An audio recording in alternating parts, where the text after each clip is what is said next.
अस्सलाम वालेकुम जी। आप देख रहे हैं हालात। मैं हूं नौशेरवान और मेरे साथ मौजूद हैं सीनियर सहाफ़ी सईद चौधरी साहब। सर कैसे हैं? अल्हम्दुलिल्लाह फर्स्ट क्लास। सर कल वज़ीर-ए-आज़म इमरान खान साहब ने पीपल्स पार्टी और नून लीग को चैलेंज दे दिया। उन्होंने कहा जी election commission foreign funding case की समाअत ओपन करे बराह रास्त। दोनों जमातों ने तो चैलेंज कबूल कर लिया, लेकिन इलेक्शन कमीशन स्लिप हो गया। उसने कहा नहीं हो सकता। ओपन कार्रवाई तो पहले ही ओपन है। ओपन का मतलब ये इनके दिखाई ब्रॉडकास्ट जाए किया जाए सबको। इसको हाँ जी। लाइव बिल्कुल टीवी चैनल बिल्कुल देखे। बिल्कुल। ये इमरान खान साहब ने भी ना एक यू टर्न ही लिया है। हाँ माजी में कल तक तो ये दरखास्तें दे रहे थे कि यार हमारा वो खुफिया रखें, ये ओपन ना करें। और ये कभी सुप्रीम कोर्ट जा रहे हैं, कभी हाई कोर्ट जा रहे हैं। हाँ जी बिल्कुल। ठीक है ना। तो वो अब उन्होंने ये कहा कल, तो इलेक्शन कमीशन ने कह दिया उसके ब्यूरोक्रेट हैं, और ब्यूरोक्रेट्स का बताया आपको कि वो इंतजामिया के ही बंदे होते हैं और हुकूमत भी इंतजामिया होती है। बिल्कुल बिल्कुल बिल्कुल। तो उन्होंने कह दिया नहीं नहीं नहीं नहीं ये मुमकिन नहीं है। तो ये पता नहीं किस दौर में हमारा इलेक्शन कमीशन रह रहा है। शायद 1800 कुछ में रह रहा है, जो 1900 कुछ में रह रहा है। भाई ये हमारा जो इलेक्शन कमीशन है ये काम करता है आला अदलिया की तरह, सुप्रीम कोर्ट्स की तरह। और ये वो जिस तरह सुप्रीम कोर्ट की मामलत के पाबंद होते हैं ना तमाम अदारे, हाँ जी, इसी तरह वही आर्टिकल ये इलेक्शन कमीशन का भी, इसके भी वहाँ वो पाबंद होते हैं। उसके अहकाम उसके साथ तावन करने के मामलों के पाबंद होते हैं। ये हमारा जो जुडिशल सिस्टम है ये हमने विरासत में मिला है बरतानिया से। बिल्कुल। और बरतानिया में किसी दौर में ना वो नहीं होता था, रिकॉर्डिंग नहीं हो सकती थी, लाइव नहीं किया जा सकता था। लेकिन उन्होंने 2005 में इसमें तरमीम कर दिया, वहाँ लाइव हो सकता है। बिल्कुल। रिकॉर्डिंग वीडियो बनाई जा सकती है अदालती कार्रवाई में। अब आलमी अदालत इंसाफ में जब वो कुलभूषण वाला केस था, बिल्कुल, आपको याद होगा कि वो भी लाइव था। हाँ जी। और बहुत सारे ममालिक ऐसे हैं यहाँ कि इवन चाइना, जिसे कहते हैं कि बंद माशरा, वहाँ भी एक जो अदालती कार्रवाई है वो नशर हो सकती है। ब्राज़ील है और कई ममालिक हैं, कनाडा है, शुमाली वो कुछ है, आयरलैंड सॉरी, शुमाली आयरलैंड है, न्यूजीलैंड है, स्कॉटलैंड है, जनूबी अफ्रीका है। वहाँ कार्रवाई अदालत की जो है, ये दरअसल खौफ है हमारे जजों का भी। कोई कानून नहीं है कि लाइव नहीं हो सकता। पाकिस्तान में कोई ऐसा कानून मौजूद नहीं है कि इसको पाबंदी लगाई। वो इंतजामी तौर पे लगाते हैं कि जनाब अंदर कैमरा नहीं आ सकता, ये नहीं आ सकता। सुप्रीम कोर्ट में एक पिटीशन पेंडिंग है, उन्होंने कहा जो पब्लिक इंपॉर्टेंस के मामलात हैं, मुफाद आमा के केस हैं, उनको लाइव दिखाया जाए। तो वो पहले एतराज़ लग गया था, वो पेंडिंग पड़ी हुई है दरखास्त। तो ये इलेक्शन कमीशन साहब, वो पता है ना अंदर कुछ ऐसी वैसी बात भी निकल जाती है मुंह से जो सच निकलवाने के लिए। और फिर वो लाइव हो जाएगा तो फिर वो कुछ गड़बड़ भी हो जाएगी। तो लाइव दिखाने में हर्ज तो कोई नहीं था, बल्कि बेहतर शफाफ हो जाता मामला, शफाफ हो जाता। हाँ जी। तो जो पूरी तरह फंस गए हुए हैं आप पे। सर वो एतजाज़ हसन साहब ने तो कहानी खरी उल्टा दी है। वो कहते हैं कि अगर फॉरेन फंडिंग साबित हो भी जाए तो जमात कारदम नहीं होगी, ख़त्म नहीं होगी, तहलील नहीं होगी, सिर्फ वो ममनूआ फंडिंग जब्त कर ली जाएगी। कमाल एतजाज़ हसन साहब सीनियर आदमी हैं, उनको जो है क्या कहते हैं तरदीद या उनके बयान से इख्तलाफ करना एक मुश्किल काम है। उन्होंने ये कहा है कि आइन के आर्टिकल 17 के तहत, 17 की बात। हाँ जी बिल्कुल। अब आइन का आर्टिकल 17 आप भी पढ़ लें, आप भी पढ़ लें, नाज़रीन से मैं कह रहा हूँ, बिल्कुल अपने दोस्तों से। वो ये है कि अंजुमन साजी यानी जमात साजी एक आइनी हक है, लेकिन वो ताबे होगा कानून के। वो कहते हैं 17 के तहत पाबंदी नहीं लग सकती। जिन जमातों में पाबंदी लग जाती है वो कैसे लग जाती है? ये आर्टिकल 17 जितने भी बुनियादी हकूक़ के आर्टिकल्स हैं वो तमाम मुख्तलिफ कवानीन के ताबे हैं। अब आज़ादी तहरीर व तकरीर का हक़ है, मुझे भी है, आपको भी है, सबको है, बिल्कुल। लेकिन हम बहुत सारे कवानीन हैं जिनकी खिलाफ वर्जी, हम अदलिया को गालियाँ नहीं दे सकते, किसी फौज के खिलाफ तनकीद नहीं कर सकते, नेगेटिव। बिल्कुल। सुप्रीम कोर्ट की जजमेंट है कि सुप्रीम कोर्ट में मुस्बत तनकीद की जा सकती है, लेकिन ये तो वो हमारा आज़ादी का कहाँ गया? जमात साजी का जो हक है। अब जो पॉलिटिकल पार्टीज एक्ट है जिसके तहत ये कार्रवाई हो रही है फॉरेन फंडिंग वाली, उसमें यह है कि माली साल खत्म होने से 2 महीने पहले उन्होंने अपने गोशवारे अपने देना होता है, हिसाब किताब ऑडिट रिपोर्ट देनी होती है। और ये शराइत जो हैं किसी सियासी जमात की, उनमें से एक शर्त है, अगर कोई सियासी जमात की शर्त पूरी नहीं करती तो फिर इलेक्शन कमीशन को कार्रवाई का इख्तियार नहीं है क्या? आप इलेक्शन ये कहते हैं कि जनाब इलेक्शन वो जो आइन है, कानून है, सॉरी, पॉलिटिकल पार्टी, उसमें ये लिखा नहीं हुआ कि वो पाबंदी लगा सकती है, ठीक है ना?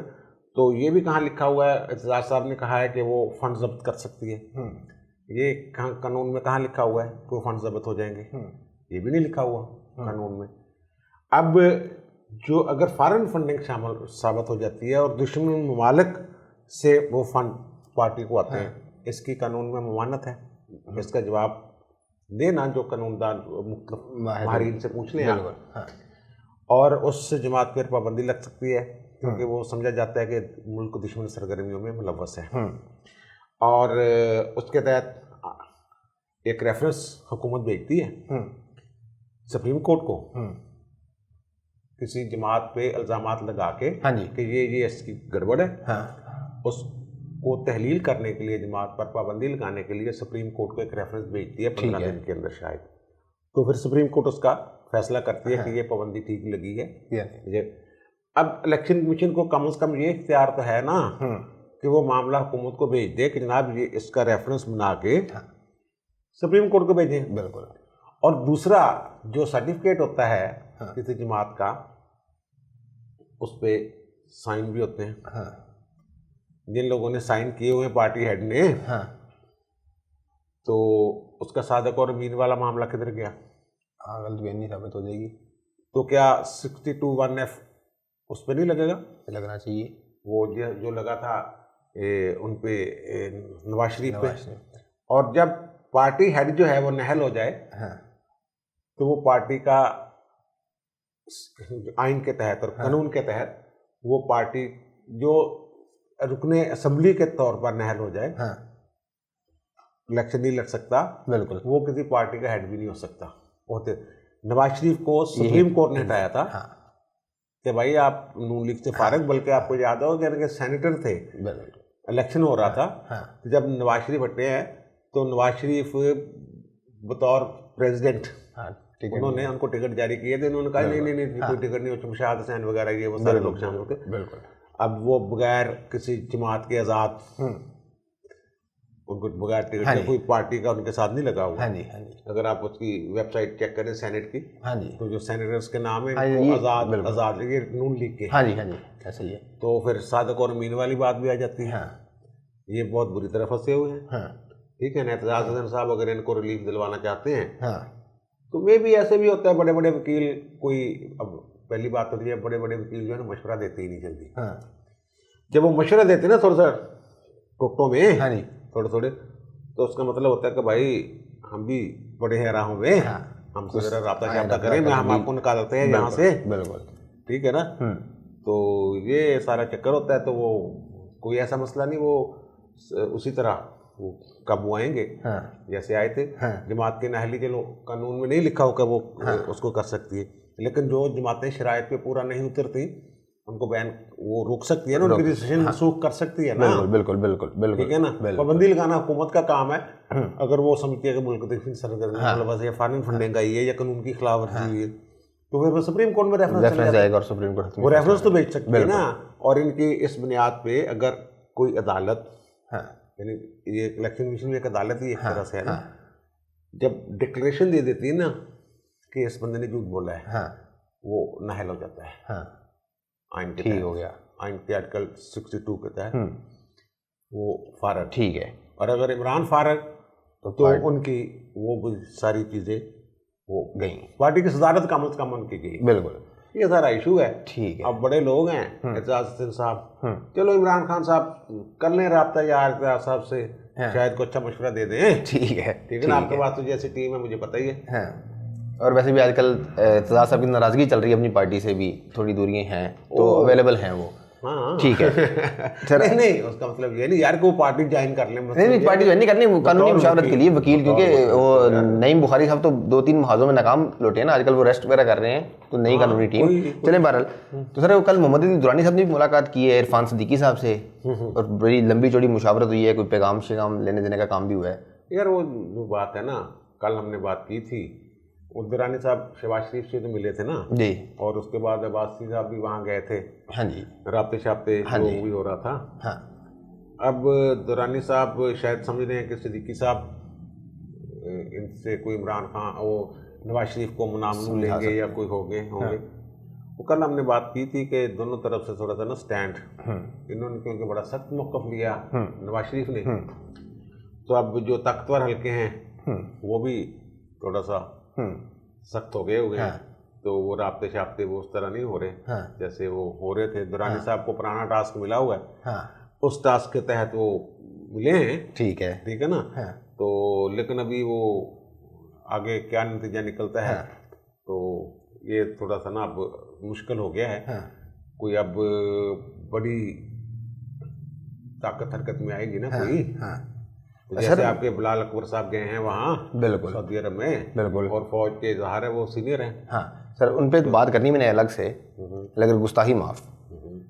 कुछ दिन बाद पीडीएम की स्ट्रेटजी चेंज होने जा रही है और वापस नवाज शरीफ वाला एग्रेसिव बयानिया आने वाला है। यार वो अगर आपके ये इतला है तो ये तो आप मेरी तईद कर रहे हैं। मैं बिल्कुल, क्योंकि भाई वो अब जो है ना वो वाले, मैंने कल हमने ये कहा था हाँ जी, कि वो हमने बोल के वो आपने तो शायद उसका वो थंबनेल टाइप भी ऐसे बनाया था कि वो सख्ती आने वाली है नून लीग में सख्ती वाली, बिल्कुल, तो इसीलिए वो आने वाली है ना। तो ये भी फिर ज़ाहिर है वो अब एक ख़ास जगह पे दोनों अकड़ गए हैं, तो फिर मामला थोड़ा बिल्कुल। सर आपने जनरल बिलाल साहब का जिक्र किया, उस पर बात करनी है, लेकिन उससे पहले एक बड़ा अहम इशू है। ये भी हुकूमत ने पिछले 8-10 दिनों में कोई 1100 पेट्रोल पंप सील कर दिए हैं और इल्ज़ाम यह है कि ये गैर कानूनी पेट्रोल फरोख्त कर रहे हैं। यार वो दो इल्ज़ाम आते हैं उन पर। एक तो इल्ज़ाम है कि ये स्मगल्ड, हाँ जी, कि ये स्मगल शुदा पेट्रोल है, हाँ, जो कर रहे हैं। तो आपको पता होगा कि जब बहरान पैदा हुआ था पेट्रोल का, बिल्कुल, मई जून में, बिल्कुल, तो फिर अचानक ये इन्होंने कीमतें बढ़ा दी थी, फिर पेट्रोल की शॉर्टेज खत्म हो गई थी। ये एक बहुत बड़ा माफिया है, पेट्रोलियम मसनूआत बेचने वाली जो कंपनी है ना, मार्केटिंग जो जिनको कहते हैं ऑयल मार्केटिंग कंपनीज, OMC, हाँ जी, ये इसमें शेल भी है, PSO भी है, हस्कोल के नाम से भी वो हस्कोल भी है, अस्कर भी है, बिल्कुल, और छोटी मोटी भी कई कंपनियां हैं, हाँ जी, बायोफ्यूलर टाइप, बिल्कुल, ठीक है ना, बिल्कुल। तो ये एक जो माफिया है, ये हाई कोर्ट में मामला आया था और फिर इस पर इंक्वायरी भी हुई थी खुदा बख्श मुबक्कर, उसके हेड से बड़ी लंबी चौड़ी इंक्वायरी हुई थी। ये जो फंसे हैं ना बेचारे पेट्रोल पंप वाले, जी, पहले इस पे बात कर लेते हैं, हाँ, फिर उनकी वो बात करते हैं ये कैसे स्मगल शुदा है। चलिए स्मगल शुदा पे बात कर लेते हैं, ठीक है। ये कहते हैं जी वहां से स्मगल होके आता है ईरान से। अब इनके secretary petroleum Lahore high court में जो बयान दे के गए हैं कि वो मार्च से वहां बड़ी सख्ती हो गई है, तो पेट्रोल उस तरीके से स्मगल नहीं हो रहा, ठीक है। और दूसरा ये कि उन्होंने जो बयान दिया अदालत में, उन्होंने कहा जी कि ये 1 या 2 मैट्रिक टन डेली ये स्मगल होता है ईरान से, ठीक है, और 20% पकड़ा जाता है बाज़-औक़ात, और मैट्रिक टन जो होता है वो टन से थोड़ा सा बड़ा होता है, 1000 kg का मैट्रिक टन होता है, यानी टन है ना, अमेरिकन पैमाना मैट्रिक टन है, हाँ जी, और जो राइल है जो ब्रिटिश है, हाँ जी, वो सिंपल टन उसको कह देते हैं, ठीक है ना। मैट्रिक टन और टन में वो किलो का फर्क है, यानी एक 900 कुछ है और 1000, ठीक है, बिल्कुल।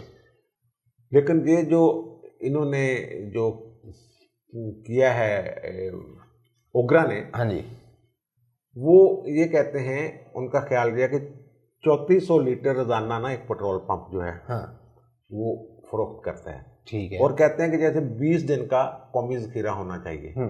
वो कहते हैं जैसे कंपनी है जो मार्केटिंग कंपनियां OMCs, उसी तरह पेट्रोल पंप के पास भी 20 दिन का जखीरा होना चाहिए। हाँ। अब 20 दिन का जखीरा बनता है तकरीबन 68,000 लीटर, यानी 68 टन 20 दिन का कोटा बनता है, वो होना चाहिए वहाँ। हाँ। और ये जो ईरान से स्मगल हो रहा है वो तो 20 दिन में 20 टन हो रहा है। हाँ। या 40 टन हो गया। जैसे एक पेट्रोल पंप का भी पूरा नहीं हो रहा। बिल्कुल। इतना स्मगल शुदा पेट्रोल कहाँ से आ गया। हाँ। कि वो 1100 पेट्रोल पंप जो हैं वो 40 उस पर हैं। हाँ। और वो भी वस्ती पंजाब के दूर दराज इलाकों को छोड़ें। हाँ। अब इस कानून के तहत जो एक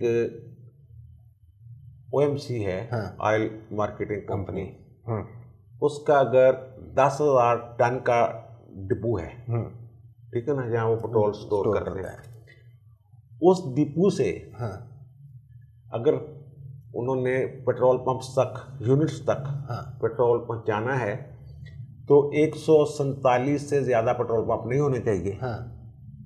ठीक है। लेकिन यहाँ जनाब 4-4 लाख रुपया लेके फ्रेंचाइजी दे रहे हैं। बिल्कुल। और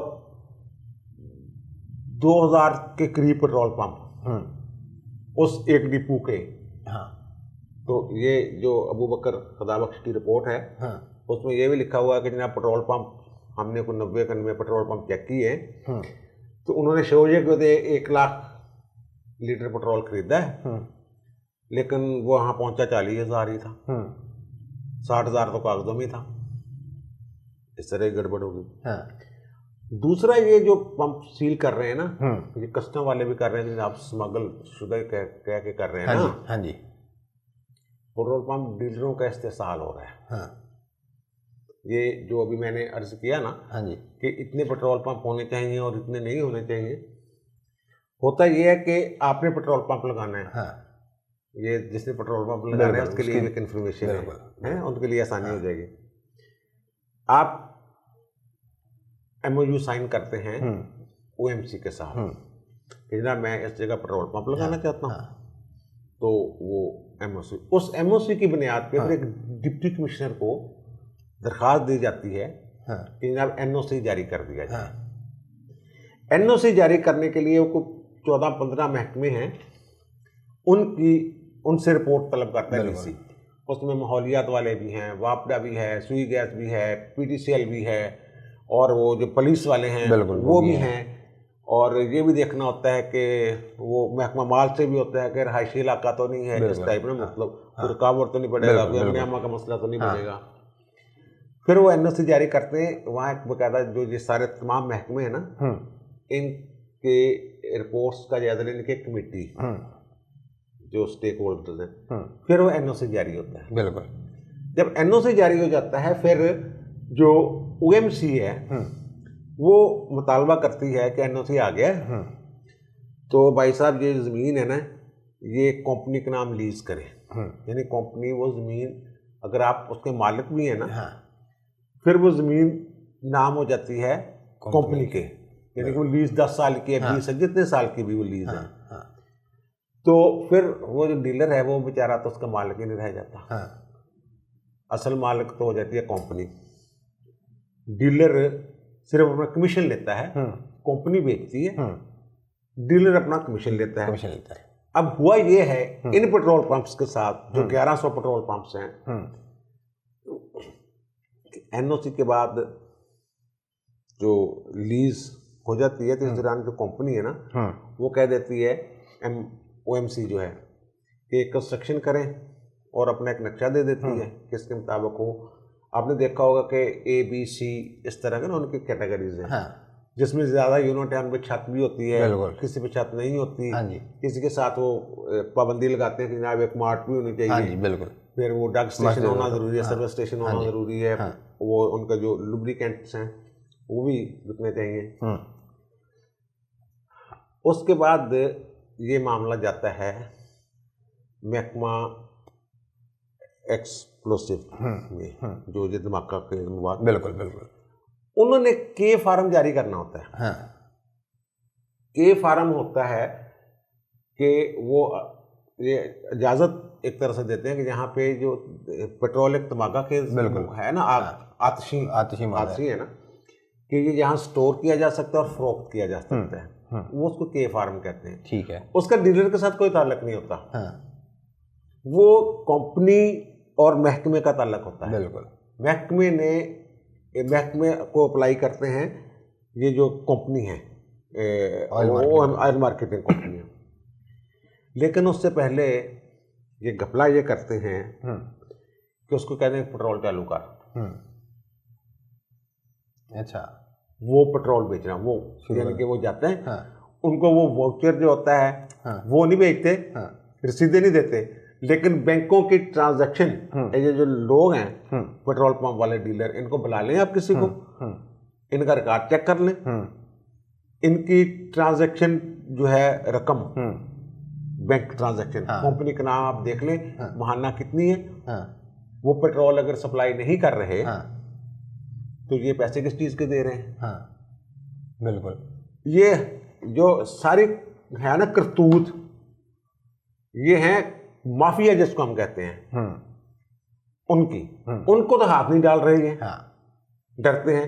अब इनको वो कहते हैं के फार्म नहीं है, तो आपने पेट्रोल वो जो खरीदा है कंपनी से वो दिखाएं आप रसीद है नहीं, वो जो है उनकी बैंक ट्रांजैक्शन वो दिखा रहे हैं कि जनाब ये है पेमेंट की है कस्टम वाले कहने, क्योंकि वज़ीर आज़म साहब को वो एक मसला बना हुआ है कि जनाब ये बहरान पैदा हो गया था, तो अब वो इन बेचारों पे सारा नजला गिरा हुआ है, जो डीलर हैं, बिल्कुल, जिन्होंने लाखों रुपए लगाए हैं, और वो कसम अब ये कह रहे हैं जनाब वो तो अगर 174 या जितने भी मैंने अभी बताए हैं, 147 साइट्स हो सकती हैं, तो ये 2000 वहाँ फ्रेंचाइज कैसे दे दिए, अब वो कैंसिल क्यों कर रहे हैं।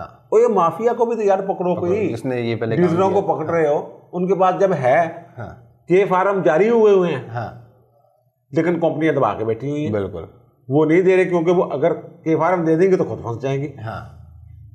अब मैं ऐसे इलाकों को जानता हूँ, दूर दराज इलाके में किसी जगह पेट्रोल पंप लगा हुआ है, और जो उनका डिपो है पेट्रोल का किसी कंपनी का, वो इतनी देर है कि वहाँ 110 रुपये अगर कीमत है पेट्रोल की, तो वहाँ उसकी जो ट्रांसपोर्टेशन है, बिल्कुल, उस पर इतना खर्चा जाता है, नहीं कोई 220 रुपये बेचेगा। फिर वो कहते हैं कि यार सीधा सड़ तो ले जाओ, तेल रानी पे ले जाओ, बिल्कुल, जी को ले लो कि त्यों मतलब जी कहाँ, बिल्कुल, या कहीं और इधर उधर जो इलाके हैं जो सरहद तक पहुंचने के करीब हैं, बिल्कुल, तो वहां से भाई आप ले लें, तो सीधर से तो साड़ियाँ चलेंगी, ना साड़ा चलता रहेगा, तो ठीक है फिर करो। तो ये कंपनी अब देखें जो थी ना आपकी ओगरा की चेयरपर्सन, उस्मा आदिल खान, मेरे ख्याल उनकी आखिरी डेट थी नौकरी की 26 जुलाई, सॉरी 16 जुलाई, मे बी 16 हो सकती है, 15 हो सकती है। लाहौर हाई कोर्ट में उन्होंने बयान दिया, ये जो बहरान की बात कर रहे हैं, ऑयल बहरान जो हो गया, एकदम तेल की कीमतें बढ़ाने दी थी, बिल्कुल, और 9 कंपनियां 5 अरब 4 दिन में कमा के निकल गई थी, रिपोर्ट है उसकी। हाँ जी, बिल्कुल, आप इस पे हम पहले बात कर चुके हैं। उसने कहा जनाब के ओगरा ने तो तेल बढ़ाने की तजवीज़ ही नहीं दी, उस्मा ओगरा की चेयरपर्सन थी, उन्होंने फरमाया कि ओगरा ने तो कोई तजवीज़ ही नहीं दी कि तेल की कीमत बढ़ाएं। वजारत पेट्रोलियम ने फ़ोन किया है, फ़ोन पे कोई राय शाय ली है, लेकिन हमने तो कोई तहरीर तजवीज़ नहीं दी थी। फंसेंगे तो वो पेट्रोलियम वाले, बिल्कुल, और आपके वज़ीर आज़म, अब वो नज़ला करा रहे हैं, ये बेचारे जो 8000 से अब 1100-1200 पेट्रोल पंप वाले हैं, उनको पकड़ रहे हैं जनाब के जनाब आपका सील हो गया है, और कंपनियों कह रहे हैं इनका बंद कर दें। कंपनी अपनी खाल बचाने के लिए इनको उन्होंने बना लिया है वो कुर्बानी का बकरा, बिल्कुल, और उनके जो लाखों रुपए किधर गए, NOC कहाँ गए। और सर अगला नुकसान ही होगा, हर पेट्रोल पंप पे 10 से 15 लोग काम करते हैं, 1000 पेट्रोल पंप बंद होने का मतलब 15,000 लोगों का घर का चूल्हा वो भी गए, वो वहाँ जो जो लोग वहां से पेट्रोल डलवा रहे थे उनको तो मुश्किल होगी उनके लिए होगी मुश्किल, बिल्कुल। ज़ाहिर लोग थे ना, तो अब ये स्मगल, तो अब अब स्मगल जो ईरान से स्मगल हो रहा है और लाहौर तक इनकी पहुंच रहा अपनी है। रिपोर्ट है, इनकी अपनी रिपोर्ट है, जो भी मैंने जिक्र किया, हाँ जी। वो 1 से 2 टन है दिल्ली। हाँ और यहाँ एक पेट्रोल पंप जो है 20 दिन में वो 68 बिल्कुल टन बिल्कुल बिल्कुल रख के बैठा हुआ है। तो वो तो फिट ही नहीं आता यार, फार्मूला ही फिट नहीं आता। फिट नहीं आता। और दूसरा सर, अगर अगर कसने वाले पकड़ रहे हैं, स्मगल वाली बात, तो दूसरा ये कर लें, इसको छोड़ दें आप।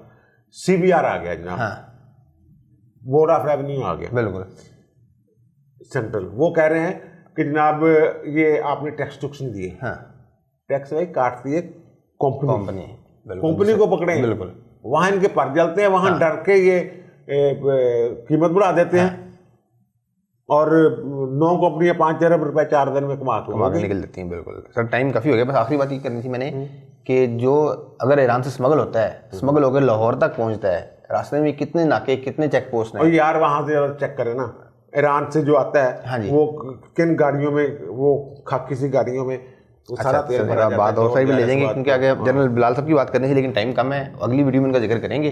बिलाल साहब का जिक्र कर लेते हैं थोड़ा सा यार, वो BBC की खबर है, व्यूअर्स फिर कहते हैं बड़ी लंबी वीडियो होगी, तो अगली वीडियो में हम शुरू यहाँ से करेंगे जनरल बिलाल अकबर साहब से। ठीक है जी।